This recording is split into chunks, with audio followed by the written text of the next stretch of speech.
Habiter le monde, c'est le thème d'une exposition présentée tout l'été dans la bibliothèque de l'abbaye de Senones. L'association Hélicop y a invité une trentaine d'artistes français et étrangers. Résultat, des techniques très variées pour une vision du monde qui balance entre humour, désespoir et poésie. Reportage de Benoît de Butler et Julien Lanchasse. C'était autrefois la grande bibliothèque de l'abbaye. En fait, beaucoup plus qu'une bibliothèque.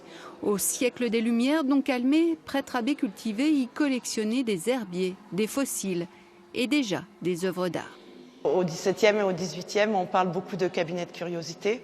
À côté, évidemment, des bibliothèques, on se représente avec de nombreux ouvrages. Il y avait aussi des collections de sciences naturelles, ethnographiques dans certains lieux. Donc la bibliothèque de l'abbaye de Senones contenait cet ensemble d'éléments qui permettaient de faire un état des lieux de la connaissance à cette époque-là. Les artistes ont capté l'esprit du lieu. La diversité des techniques et des regards portés sur le monde est fidèle à l'héritage encyclopédique. Mais c'est bien au présent qu'ils nous parlent. Et le monde que nous habitons ne partage pas l'optimisme des Lumières. Malek, lui, se fait un sang d'encre. Il a décidé de peindre l'uniformité qui nous menace.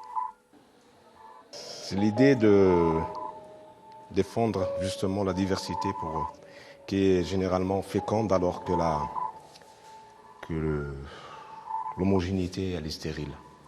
L'isolation, l'uniformité, les idées reçues, la satisfaction de soi, ça c'est très dangereux et ça laisse figer les esprits, les sociétés, le monde. Voilà. Cette brouette à miroir prend le parti d'en rire en nous invitant à voir le monde à l'envers le temps d'une promenade. Quelques artistes ont préféré poser le regard du photographe sur les habitants de la Terre. D'autres encore se sont inventés des mondes, microcosmos de planètes suspendues à hauteur d'homme ou encore cabanes d'enfants construites comme un défi à la sacro-sainte technologie.